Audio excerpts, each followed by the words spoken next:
Bon, on va faire un TP ultrason. On a pris un traducteur droit.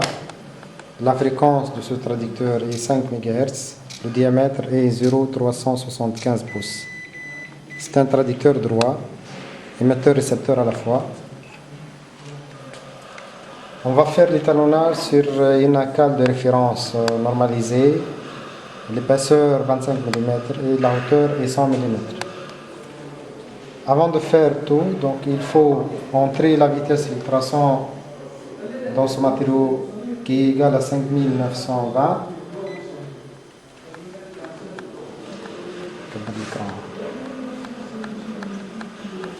Donc la vitesse c'est 5920 mètres par seconde. Sinon longitudinal.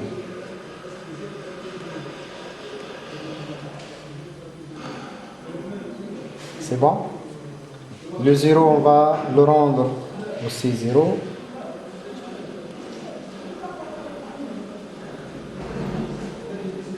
C'est un traducteur droit, donc l'angle c'est 0. L'échelle, on peut fixer l'échelle au départ à 5 mm par division. Et on va essayer de voir l'épaisseur de la pièce. On a le couplant, le gel.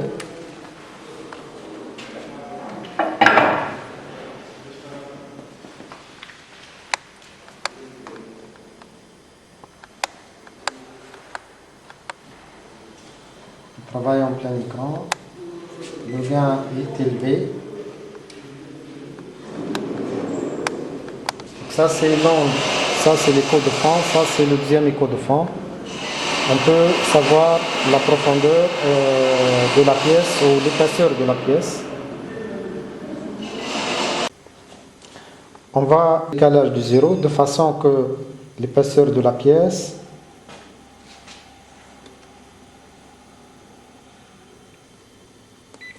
devient 25. On appuie sur 0, on décale le 0 à gauche.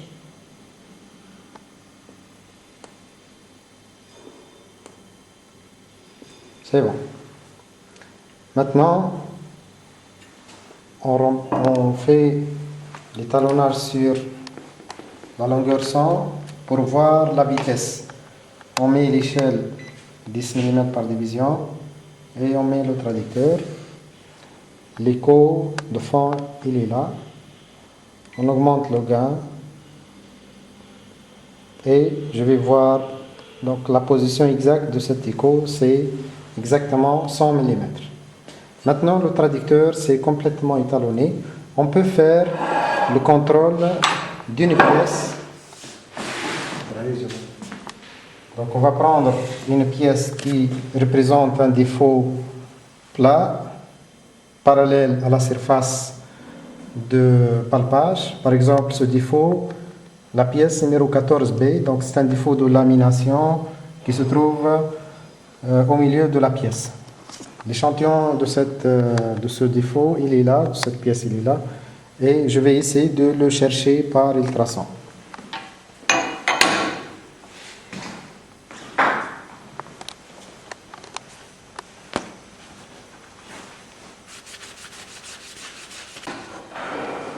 Je vais changer l'échelle, bien sûr, puisque l'épaisseur c'est 10 mm. Je vais prendre une échelle qui correspond à cette épaisseur. 2 mm par division, c'est largement suffisant.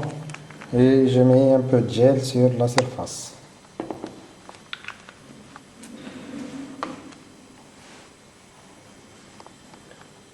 Voilà, donc ça c'est le premier écho de fond, ça c'est le deuxième écho de fond. Je vais savoir la position exacte de cet écho.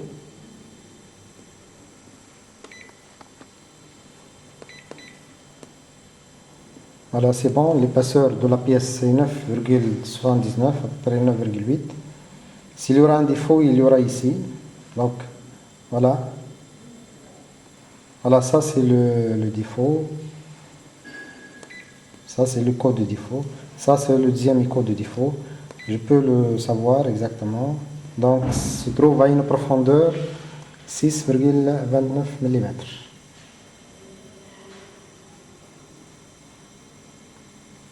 Maintenant, je suis un peu loin du défaut. Et là, je suis complètement sur le défaut. Voilà. Ici. Je suis complètement sur le défaut. Par contre, dans cette position, je touche à la fois le défaut et le fond de la pièce. Une partie de l'énergie ultrasonore touche le défaut, est renvoyée par le défaut, elle est là, et une partie passe jusqu'au fond de la pièce. Voilà, donc ça c'est un traducteur droit. Maintenant on va travailler avec un traducteur angle pour utiliser les ondes transversales. On utilise le même traducteur presque de fréquence 5 MHz et de diamètre 0,375 pouces avec un sabot de 45 degrés.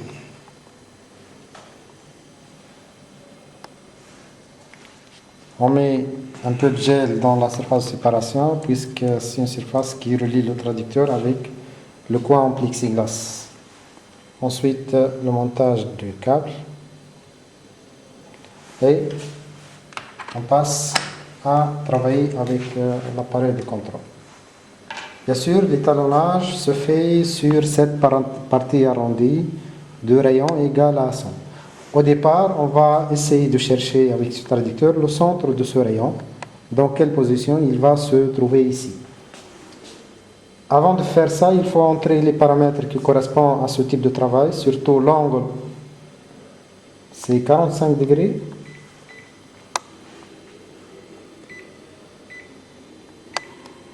La vitesse, c'est une vitesse d'onde transversale. Dans ce matériau, c'est 3226.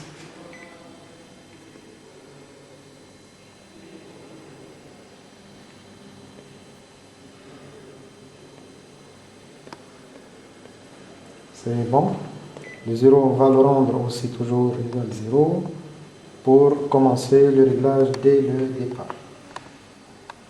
Et bien sûr, tout à fait normal ici, qu'il faut entrer le rayon qui est égal à 100 parce qu'il y a un calcul géométrique à faire.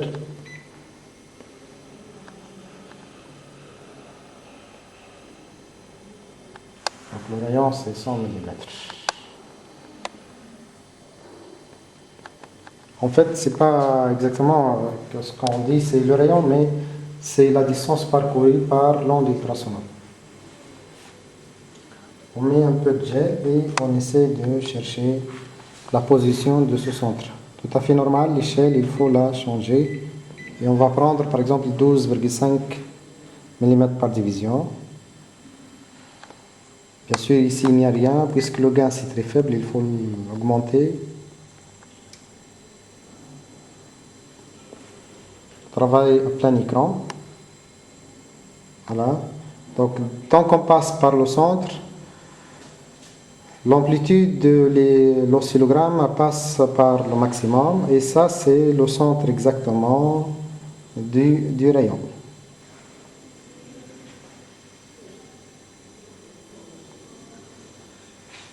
En fixant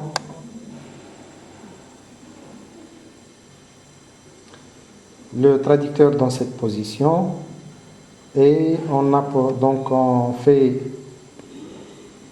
apparaître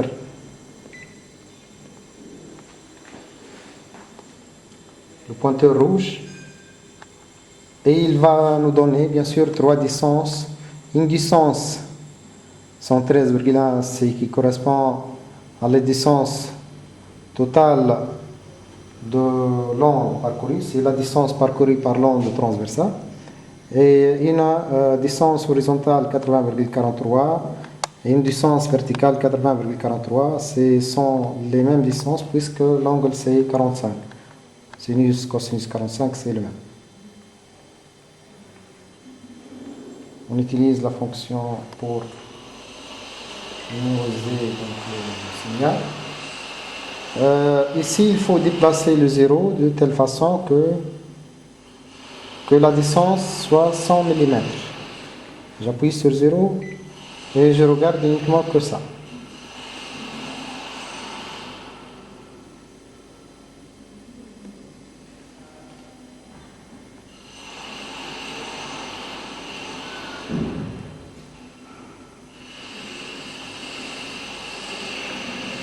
Voilà, c'est bon. Maintenant, c'est parfait. La distance parcourue, c'est 100, c'est exactement le rayon. La distance linéaire, c'est 100 fois cosinus 45, 110, 71. Et 100 sinus 45, c'est 110, 71. Donc, ce sont deux distances égales. Alors maintenant, le traducteur à angle, c'est complètement étalonné. On peut faire le contrôle d'un joint de soudure. Je prends par exemple la pièce numéro 7. C'est une inclusion qui se trouve dans le joint de soudure. L'échantillon de cette pièce est là. Et je vais chercher la pièce numéro 7.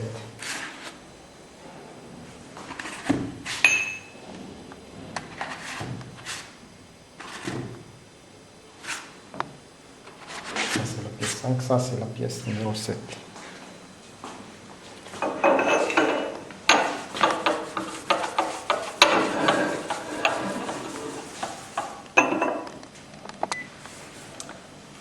Bien sûr, il faut entrer l'épaisseur de cette pièce, c'est à peu près 10 mm. Donc je vais entrer l'épaisseur. C'est 10 mm à peu près, donc c'est l'épaisseur exacte.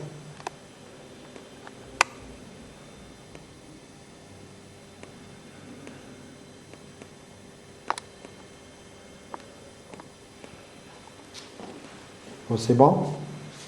L'échelle aussi, on va prendre 5 mm par division.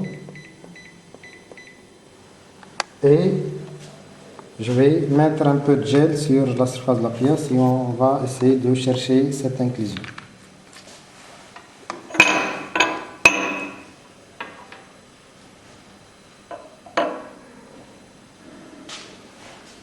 Travail en plein écran. On augmente le lien.